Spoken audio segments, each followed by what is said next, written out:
I'm talking on behalf of Task Force 1. It's on macroeconomics, trade and livelihoods, policy coherence, and international coordination. It's a very long task force. We have very eminent scholars in this, people like Dr. Harshvardhan Singh, Dr. Rakesh Mohan, Professor Pamidua, and others. And as a task force, we had 3 discussions. One on the 9th January, we had a ice-breaking meeting. And yesterday we had the breakout session, and also we had session today.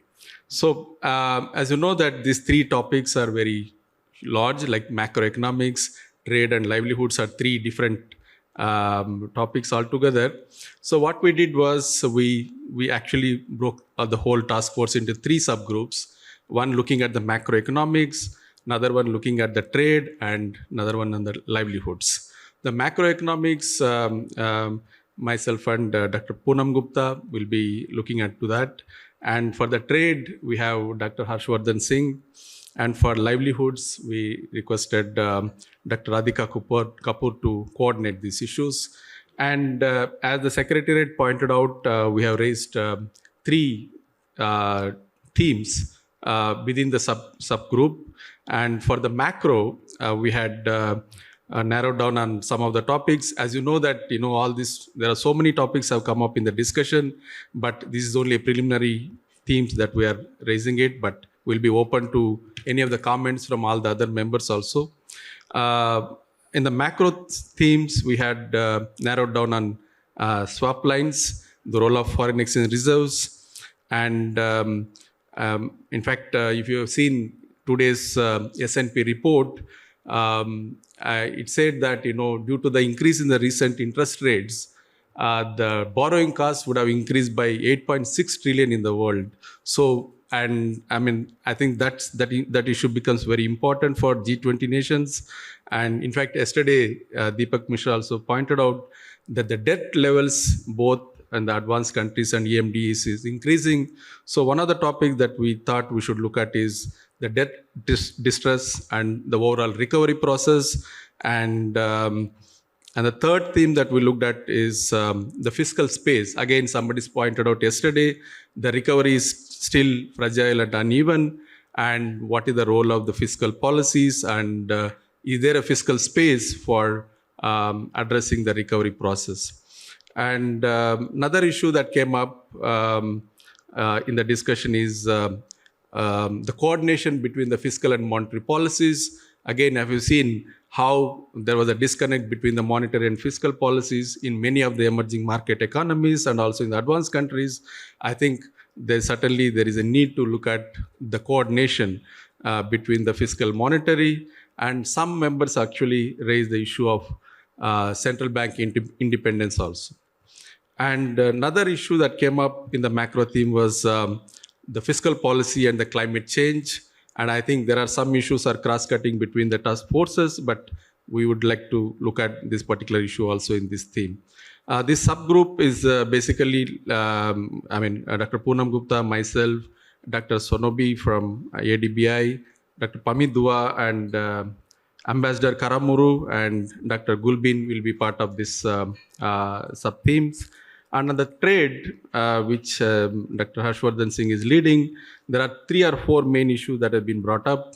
And I think we just had a nice discussion on the digital technology.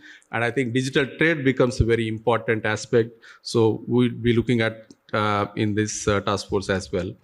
The global supply chains, global value chains again came up in many discussions, and the role of ESG requirements. And I think the WTO reform is going to be one of the main important aspect in this task force as well. And the factors affecting participation of MSMEs in the international trade is again discussed, and the impact of preferential trade agreements on members and non-member countries. Data for development. I think this is another thing that has come up, data for trade and development. So some of the themes that has been raised in this task force may get into the working group as well. And in fact, in the discussion we had, we wanted the T20 secretary to also share the timelines for other working groups and also the themes that has been raised, so that the task forces that the report that's coming up from here can actually get into the discussion in the working groups as well. So this subgroup is, it has Dr. Vera, Dr. Damuri, Dr. Kimura, Ms. Gulbin, Dr. Axel Berger, Dr. Kim, and Dr. Sergio. These are all the co-chairs that are going to be part of these subgroups. The third one is the livelihoods. Again, this is a very broad topic, but we have narrowed down on 3 or 4 important issues. One is that reducing the gender and wage gap in the labor market. I think that that's an important issue that has come up yesterday also. The second one is education and employment. I think the learning losses that happened in the COVID period and how its impact on the productivity becomes another important issue for discussion. The role of MSMEs, access to finance and market and access to the markets, and the role of MSMEs in job creation. That is another thing that we are going to look at.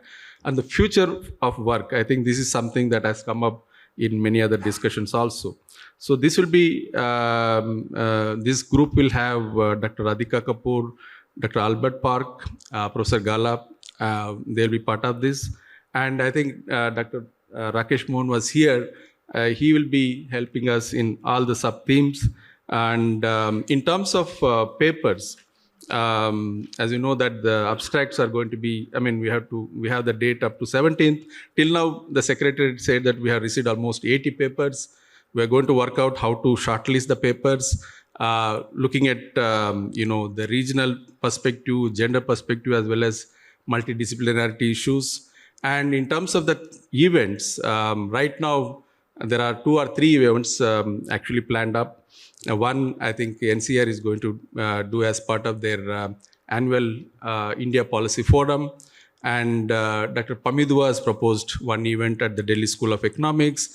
And then we propose to have a couple of events, again, cross-cutting with the Task Force 3. I think Dr. Ambassador Chinna is here. We plan to have a town hall meeting in Bangalore sometime in the month of April.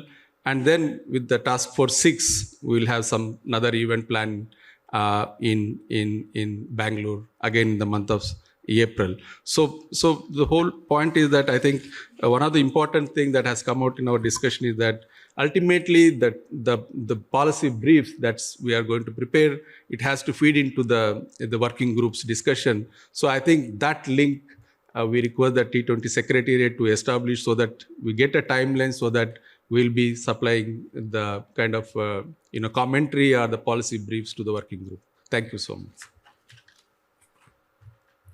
Thank you so much. I'm going to invite our next speaker, Erin Watson-Lynn, co-chair for TF2. Thank you very much for having me up here. I definitely have a personal preference for sitting down in a chair and having a conversation, and I always feel uncomfortable behind a lectern, but here we are. Okay, so Task Force 2. What I'm going to do is I'm going to take you through sort of what we're focusing on from a thematic perspective, and then I'm going to go through some of the conversations that we had that are quite specific to our group, but then how that builds into a bigger conversation around what we're doing with the T20, and then finish on a couple of points that I think that we all need to think about as we go through this process this year. So where we ended up is we've got 7 broad themes, which we also have invited papers from within our task force to write abstracts for and write policy papers for. So, and then what we'll be doing is when we go through our abstracts that we need to review is we'll sort of be looking at them through the lens of these 7 themes as well. So the first one is around defining what digital public infrastructure actually is. And I have to say that as a group, we probably spent the most amount of time debating or arguing about what that actually is, but I'll come back to that shortly. We have another theme of alternatives to digital public infrastructure, although I'm not too sure that the word alternatives is great. If anyone has a different option, I'm talking things like Web3, big tech, homegrown. We also have governance of digital public infrastructure, financing, innovation, regulation, and sustainability. So they're the 7 themes that we'll be looking at. And over the course of this year, correct me if I'm wrong, but I think we'll be having 26 events over the course of the year, which I won't go through in a huge amount of detail now. But what I will talk about is what we spend a lot of time debating, which is actually about what digital public infrastructure actually is. We argued about old academic definitions and some of the challenges that we have going forward. And one of the things I wanted to talk about, which goes into one of the existential points about the G20, is that when it comes to digital public infrastructure, India has a particular perspective, Australia has a particular perspective, Brazil has another perspective, Argentina does. And so I'll bring that to life for you for what that actually means. So in India, you have systems like Aadhaar, which is amazing, right? A state-based digital identification system. And it's been brilliant in countries like India and others that have a very similar system for things like overcoming corruption, financial inclusion, especially for women and people at the bottom of the economic pyramid. But some people were surprised to hear when I told them this in conversations, when I could get my words in, was that in Australia, when we need to show our ID, we take in a hard copy passport or plug in our driver's license number. There's just we don't have that problem to solve in Australia when it comes to digital public infrastructure. And Australia's idea of digital transformation is being able to log into a website or downloading an app and, like I said, plugging in the passport number. So we're operating in really different contexts. And often in Australia, these are not public, they're not actually owned by the state. So we have an environment where often the state says, okay, well, we've got this idea, but we're going to have that implemented by PwC or Deloitte. And if you Google digital public infrastructure in Australia, the reports are written by these companies as well, because obviously they have a stake in it. So you end up in this situation where maybe it's not actually public infrastructure, it's digital private infrastructure. So these are the kinds of conversations that we were having in our group, and some of the challenges that we have.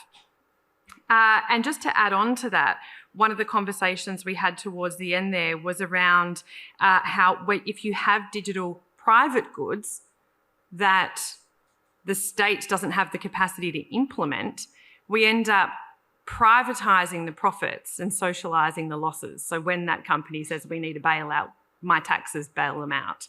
And so that's a regulatory challenge for our group as well that we need to be looking at.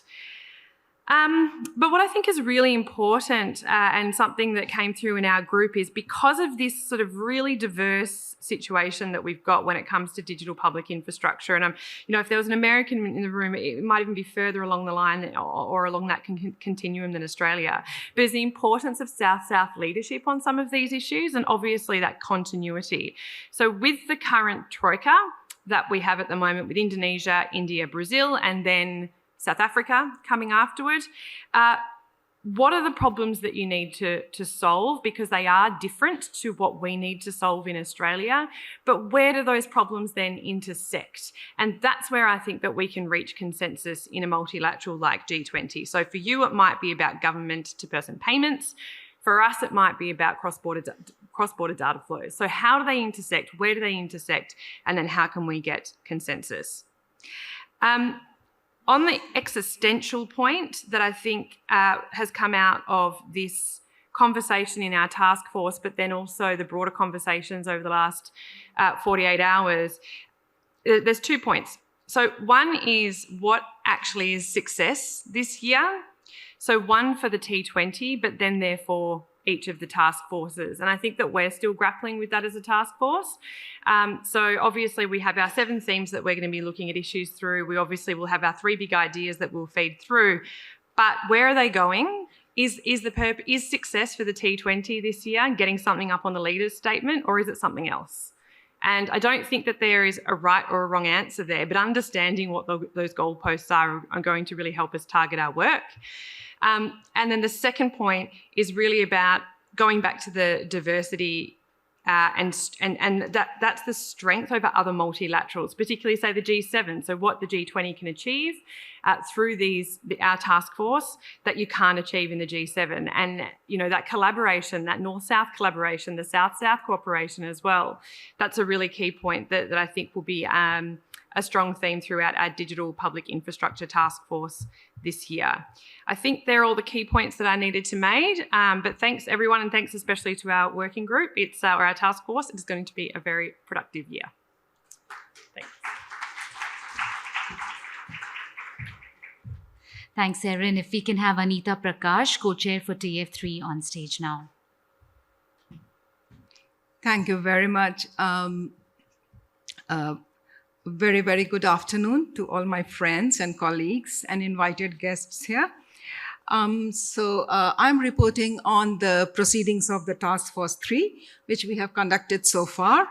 I'm one of the co-chairs of the Task Force 3, and this particular task force is headlined as Life, Resilience, and Value for Well-being. And the life, as many of us here would know, especially the audience, this has been discussed over yesterday also, is the whole concept of bringing in the values for environment, the values from equality, the values from equity, everything rolled into the whole planning process, especially the infrastructure planning and financing, which is this task force role. So very briefly, this task force embodies the immense importance for infrastructure for growth and infrastructure financing, with the very, very contemporary and even existential issues of integrating ethics and values into the plans and tools for growth. So for several years, the policy planners have been conversing on issues of climate, sustainability, resilience, etc., inclusive growth, measuring growth on separate policy platforms. In the G20 presidency of India, the values and norms which are at the core of these efforts are being aimed to bring together and to feed them into the G20 tracks for finance, infrastructure, investments, and perhaps even the developmental working group.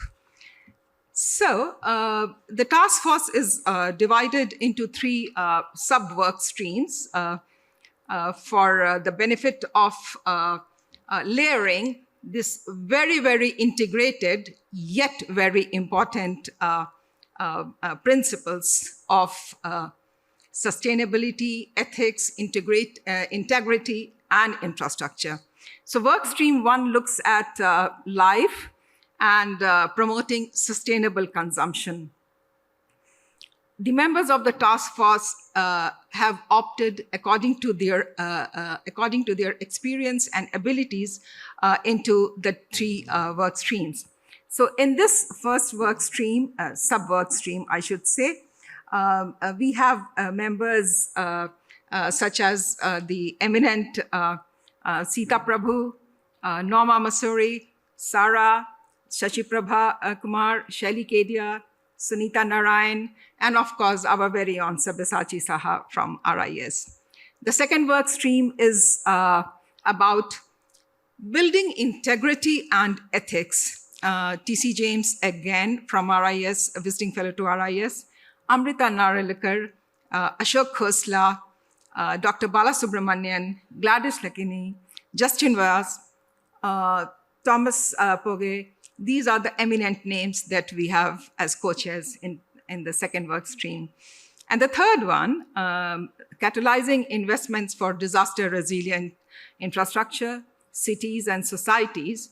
We have Syed Aslan, who is leading, coordinating from RIS side again. And we have an esteemed Danang Padikasit from Indonesia. He did all the heavy lifting last year in Indonesian chairmanship. We have Devolina Kundu. We have, we also have Nicolas. We have Francesco, and myself, yours truly, Anita Prakash. So within the 3 work streams, the one we are looking at what is called, we are looking at policy briefs which will address sustainable consumption, the 3 R's, reuse, recycle, decarbonization, and all the issues related with these, green transition, economic transformation, integrated development, and reskilling. So these are the several issues which are related with the first work stream are being looked at, are being sought in the policy brief abstracts that are being submitted to us. In the work stream 2, integrity and ethics in financial institutions. Now, this is something which is also being discussed under different, in other tracks also, but in a different manner. And here we are trying to look at policy briefs which will address how to build integrity and ethics in the architecture of financial institutions, in the research, in science and technology, including the AI, and even in international relations. And in the work stream 3, we are trying to look at policy briefs which address the heavy issue of catalyzing investments for resilient infrastructure. Now, this is something which previous task forces and previous G20 presidencies have also been discussing. But this time we are trying to look at policy briefs which are indeed addressing the investment in infrastructure issues, but are also able to establish cross linkages between the 3 work streams, especially with the life and promoting sustainable consumption issues. And in this process, we are also trying to see if trying to select those policy briefs which are submitted by more than one authors. That is to say, more than one people are cooperating for writing those policy briefs. And so besides the main and the first important task of delivering, choosing policy briefs under this task force, we have so far, the date is 17th January, but we have so far received 100 abstracts. So we have so far been able to go through a few of them. The overwhelming response we have found so far is that much of the policy brief abstracts are coming from the South, and we hope that we get a more northern perspective also. Having spoken about our work so far on the core task of getting the policy brief outcomes from this task force, we also aim at bringing out a statement, which is also an objective of all the other task forces. And in that statement, this task force is trying to bring out the issues of inclusivity, the global connectedness, planning for people, or planning for the universe as opposed to planning for people, building ethical principles and norms, value-based research, sustainability and equating sustainability with equity. And we are also trying to look at drivers or institutions or institutional arrangements that will be able to sustain these outcomes into the later parts, the later years, especially in the upcoming presidencies in Brazil and South Africa, all representing the voice of the South. And we are also looking at important issues on ethical measurement of growth, especially given the theme of India's presidency, that comes very naturally, that sits very naturally in this task force. So that is another example of where we are trying to sustain the outcomes of this task force into later years. A very important theme that has emerged in our discussions is to establish a G7 and G20 Connect. And we are trying to work on that from a think tank perspective. Several of our members are working on it. On side events, and this is the final part of my presentation today, we have already started our efforts in the next few days in Bhopal, and this will be later followed by important events on G7 and G20 Connect. There will possibly be a TII side event in Germany, and the NIUA in New Delhi is also partnering with BBSR and UNICEF India. These are the ones we know as of now, and ERIA located in Indonesia will also be participating in some of the side events of this task force. So thank you very much. With that, I'll end my summing up of Task Force 3.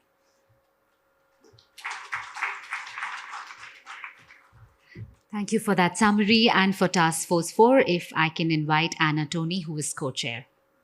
Hello.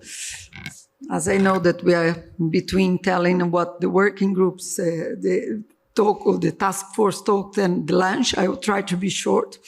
So our work group has been coordinated by Samir. So, and there are two, perhaps, words I wanted just to give you a flavor of how we worked. The two words that I selected is efficiency and fun. So we had a lot of fun, and we were very efficient in terms of the time. In terms of the way that we worked, first we talked a lot about the process. We received more than 150 abstracts, so it's a lot of work for the working group. And we quickly decided how we would work together on looking at those 150 abstracts. So we have 5 work streams, so we divided ourselves, so the Secretariat will be dividing the 150 abstracts, and perhaps comes more, into 5 work streams, and each of us, the co-chairs, decided which of the work streams we would like to be part in reviewing the abstracts. So I think we have a good pathways on how we're going to go forward. We also talked about the meetings that we want to have. We already had 3 meetings, and we decided we want to meet monthly, now and when and how. We're also going to have some on-site meetings that are already being scheduled. There are at least 4 of them coming up, but also some online meetings that we are going to have, and which issues we would like to discuss in each of those meetings. There was also a lot of encouragement of other side meetings that we will have on our countries. Then in terms of process, we also talk how we're going to get into the recommendation. Our group has been quite efficient on bringing the 3 big ideas, each of the co-chairs.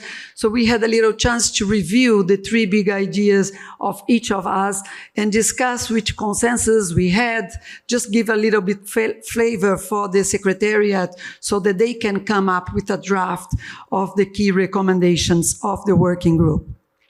And we divided all of them, going a little bit on the content, on high principles. So we talked a little bit of some of the high principles that will guide our work. For example, the issues, the relationship between G7 and G20, relationship between developed and developing countries. We should remember our task force is refueling growth, clean energy, and green transition. So obviously for North and South countries, that makes a lot of difference, and we need to now look into that big principle. Just transition as also a big principle that will guide the green transition and the energy transition that we are talking about, as well as the social and economic issues that comes up with the green transition. Then we looked at the need and wanting to go into very specific recommendations, policy recommendations that we will bring to G20. So we we talked a little bit about recommendations related to sectors, for example, steel, cement, and others. We talked about also recommendations that may come up related to energy sources like green hydrogen, biofuels, nukes, and others. We talk a lot about circular economy, energy efficiency, and material efficiency. There's a whole block related to that in terms of recommendation. climate finance to fund the whole transition was also a lot of discussion. Within that, we talked about fossil fuel subsidies and incentive for green transition, carbon markets and carbon pricing, some de-risking some of the topics that we talked about. Technology transfer, a lot of discussion on technology transfer that we talked, and also monitoring and evaluation, taxonomy that will guide the green transitions that we are going to go about. And a final word that I want to talk about the task force. We looked at the G20 and especially the T20 as a platform. So not only looking at recommendations that we wanted to make for now the presidency of India in terms of going forward with key recommendations, but also looking at the G20 and the G20 as a platform of key topics that we may want to discuss going forward, not only now in India, but obviously then G20 in Brazil and South Africa, and learning from the G20s that we had before in Indonesia, for example, that played a big role. So some of the key topics that we start talking there is the issue of urban planning and materials in cities. That is maybe one of the topics that we want to bring, and back again on the efficiencies of materials. So as I said, I think our task group, and I want to thank all the task group members and obviously our chair, kept us very much online, on time. So thank you so much, and looking forward to the work with the rest of the group going forward. Thank you.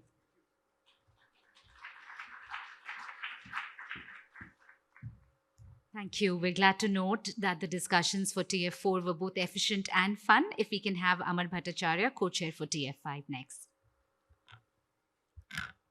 Thank you. So I'm going to report on Task Force 5, which was about reassessing the global financial order. And I think it's fair to say that we certainly had fun. I think we were efficient. And I think we have a path forward, which is the important thing. So our task force spent most of our time deliberating on what should be the contours of the substance of the work we are trying to achieve, and a game plan going forward under the able leadership of our chairs, Ashima Goel and Deepak Mishra. I think it's fair to say that we had a very inclusive discussion. And the framing that we came up with, best way to put it is that we are at a moment of crises, but we are also at a moment of tremendous opportunity in which the global financial order will have to play a key role. As we heard from Suman Berry, there are not only immediate pressures that we are facing in the global economy, but also the risks of a lost decade. And we know that in order to deliver on the SDGs and on climate, as we just heard from the previous speaker, we will have to make the financial order fit for purpose. And that must be the objective of our task force. In that, the key means to do it is a scaling up of investment with innovation, both to drive recovery and to get new and better forms of growth, linking development and climate in a very integral way. So in order to deliver this, we identified some key priorities in terms of finance. The first is the imperative to deliver on the quantity of finance that will be necessary, coming from multiple different sources. Second, to be able to tackle the cost of finance, the volatility of finance. And third, to have a framework that can allow us to move forward on implementation and governance. Those are the key kind of objectives that we set for ourselves of a financial order fit for purpose. But the cross-cutting elements for this, we feel in terms of priorities, development finance, the multilateral development banks, but also local development finance institutions have a central role to play in this new financial system. Second, recognizing that private finance will be an important part, but private finance is at the moment not being brought to bear, in part because of the impediments on cost of capital, issues of risk, the need to be able to have a better structures on blended finance.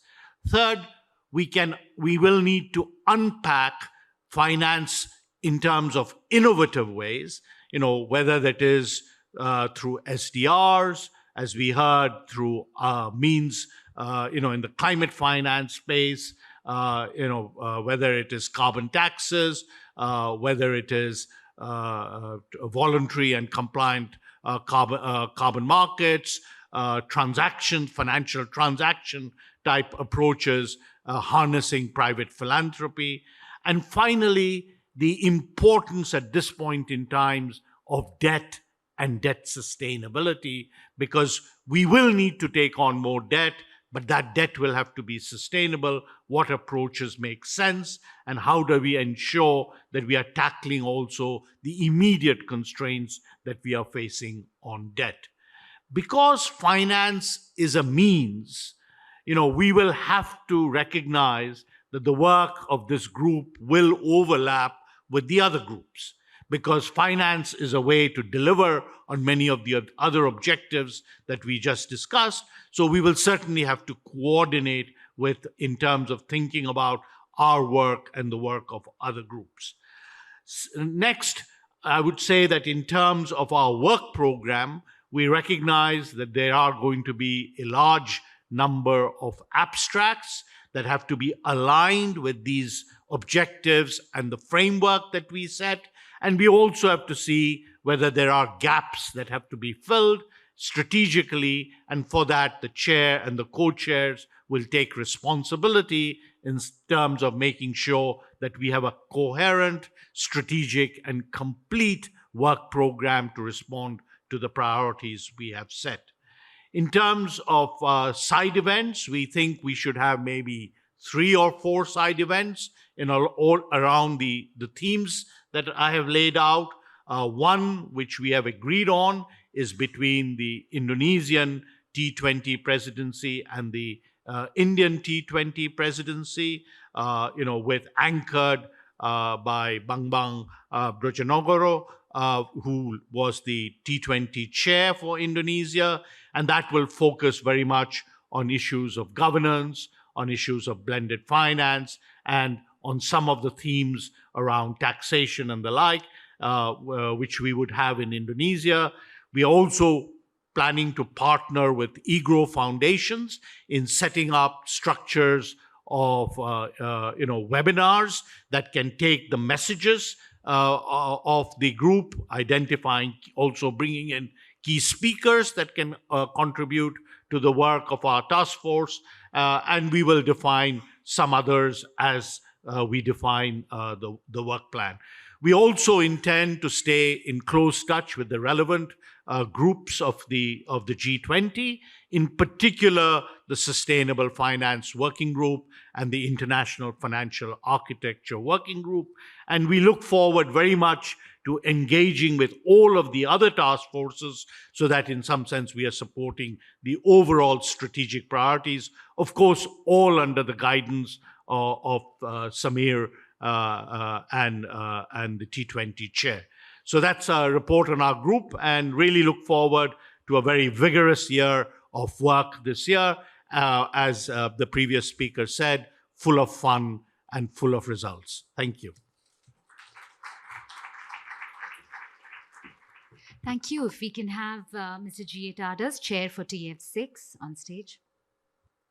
Thank you, T20 Chair, and all the esteemed members present here. I would say that, in the last 2 days since yesterday morning, we have had a wonderful discussion and keynote addresses on very important issues which permeate through all the work streams that the Task Force 6 is going to cover.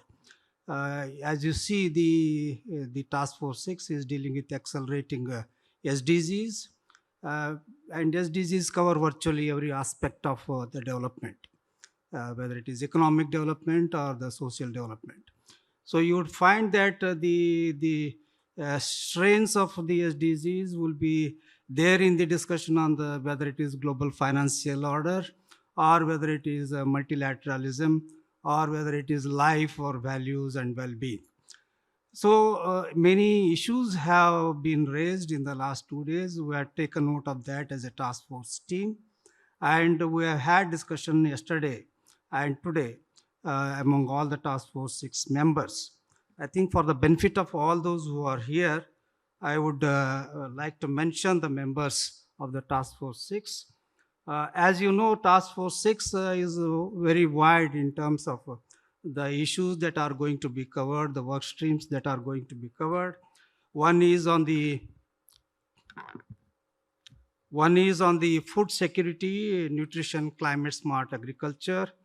The second is on the water security and conservation. Third is on promoting holistic outcomes in health.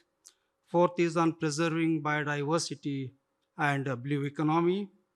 Then fifth is on gender sensitive SDG programs and investing in children. And the last is the overarching Agenda 2030 and the partnerships. We have, the members from India and from across the world. From India, we have 6 members. One is Dr. Nagesh Kumar from Institute for Studies in Industrial Development. Second is Renana Zebwala from SEWA. Third is Shailesh Nayak from NIS Bangalore. And then we have Shamika Ravi from ORF. Then Shambhavi Nayak from Takshila Institute. And then Uttam Sinha from IDSA.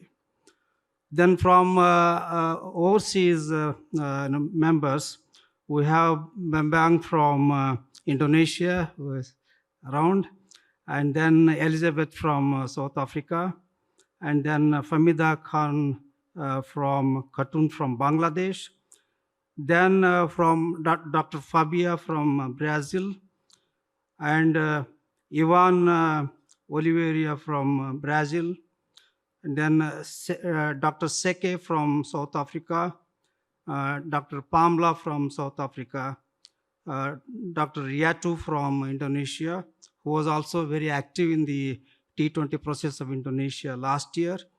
And then we have Victoria from Russia. So you can see we have about 14 members in the task force 6 plus 2 of us. So it makes it 16, and Dr. Kalpana has just left after the last session. We discussed all the policy briefs we received till date. We have received more than 220 policy briefs. It is one of the largest, I understand. And that also increases the workload on the task force members. What we have decided is that we will allocate all these policy briefs among, there are 6 work streams. So we'll be having about 6 working groups, and we'll be allocating all the policy briefs to all these 6 working groups. And based on certain guidelines that we are going to set, we'll be shortlisting the policy briefs. And we have 3 more days to close the policy brief submission. I think I understand it is still, the number is still ticking, so we may have many more policy briefs. Now on the side events, what we have received interest is from among the members themselves. They have evinced interest in organizing side events and main events. There are about 8 side and main events. I don't know, there is a time limit, I understand. I can otherwise give the details of all of them. I think for the benefit of the members, let me give some details.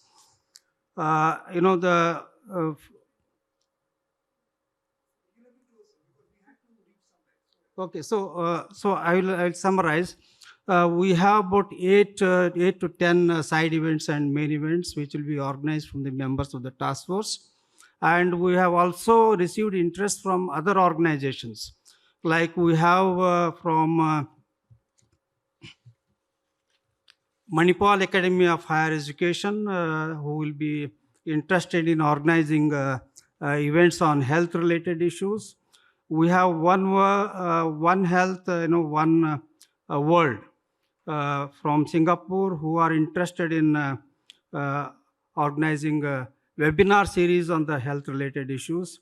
And we have APLAM, Asia Pacific Leaders Malaysia Alliance, again from Singapore, who are interested again in organizing some main events. And then we have JNU in collaboration with OHPH, who will be One Health, again, Poultry Hub, who will be organizing a side event.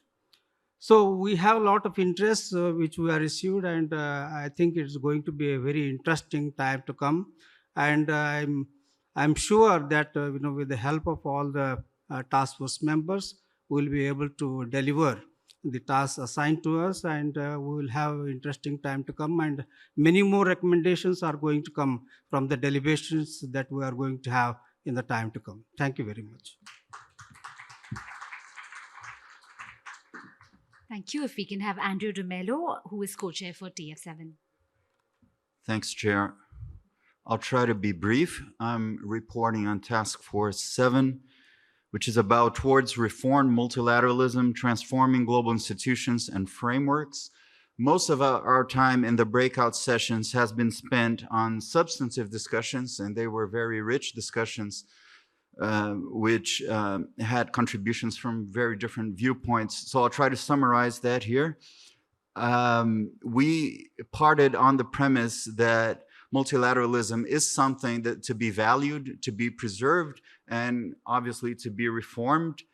And this takes place in a context of transforming globalization, with a process which some call deglobalization, others just conceive it as moving towards a different kind of globalization, if you will.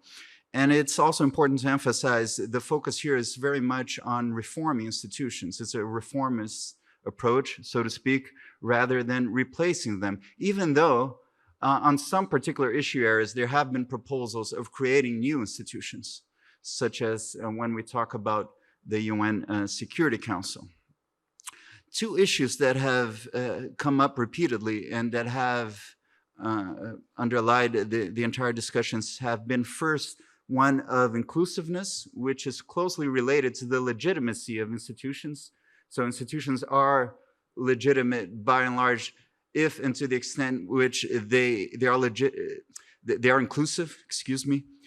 But the other issue has been effectiveness or efficiency.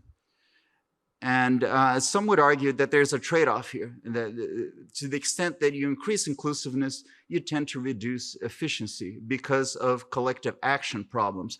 Other members of the task force have argued that it may be the contrary, at least in some situations. When you bring new members in, institutions become more effective, particularly if the members are big players, important stakeholders such as the BRICS. So the main challenge here would be to try to strike the right balance between inclusiveness and efficiency. What we see in many issue areas of global governance is that when we reach a deadlock or we cannot move forward in multilateral institutions, particularly the big ones and most important ones, new institutions are created. So we see this in the ambit of the BRICS. Since the BRICS were largely unable to reform the IMF and the World Bank to the extent that they wished, too little and too late was done. They created, for example, the New Development Bank and the Contingent Reserve Arrangement. You see this in trade very clearly as there was deadlocks in the WTO. Several plurilateral, minilateral, regional agreements have come up. And this leads to a great fragmentation of global governance. And again, we have different views here regarding this fragmentation. Some would see it as something that contributes to undermine efficiency of global governance, as you have several institutions which somewhat overlap and even contradict each other. Others see it as something necessary and that may actually be a force taking us forward in reaching more substantive and deeper agreements. So several members emphasized the need for pragmatism moving forward, even if by means of agreements within like-minded countries in smaller settings. And the role of the G20 here has been stressed as being building bridges, and bridges not just between stakeholders and countries, but also between these different institutions. And one of our work streams is precisely the coordination between multilateral institutions, and one that has been favored or has been the preference of working for most of the members of the task force. There have been proposals to look at past experience with multilateralism to guide us forward, and perhaps to take a more humble view in that we cannot reform the entire multilateral system, and perhaps we should not attempt to do so, but we should look at more specific cases. In this regard, it is also important to note that the G20 itself has some of the main challenges and contradictions that we see in other multilateral institutions. So it's not like the G20 is somewhat hanging above them and can guide them from a higher status, if you will, or higher standing. And the G20 would only be effective and successful if and to the extent that it can also involve all these other institutions, and particularly the big ones. Finally, it has been stressed that it would be important to have development as a main work stream of the T20 and the G20. This is an issue area that underlies all the other ones. It is cross-cutting, but it is nonetheless very important that it be addressed in its own right. And regarding the policy briefs, I'll just mention that they were distributed according to the preferences of the work streams of the members. And we're still waiting for some that will still be submitted before the deadlines, but we hope to move forward on that as well. And I'll stop here because I don't want to delay you further for lunch. Many thanks.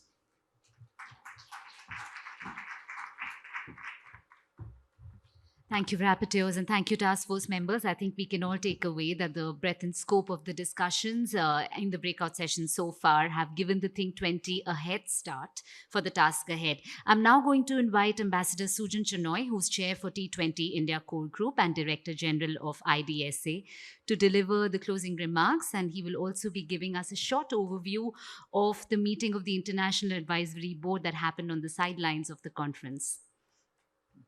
Just a very big thank you for all the hard work that's been put in by the various task forces. As far as the International Advisory Council is concerned, all I can say is that we wanted to work as a team and that we will be sharing all our output with one another. We want each one of the members to be chairs for the Think20 in their own domains and regions, so that they can also bring to bear the viewpoints that may exist in their part of the world. We will sort of write the communique recommendations together as a team in an open and transparent manner. And is there anything else that you want me to say? Yeah. He can also make some substantive remarks, no doubt. But from my side, a very big thank you until we meet again, and enjoy your lunch as well. Thank you.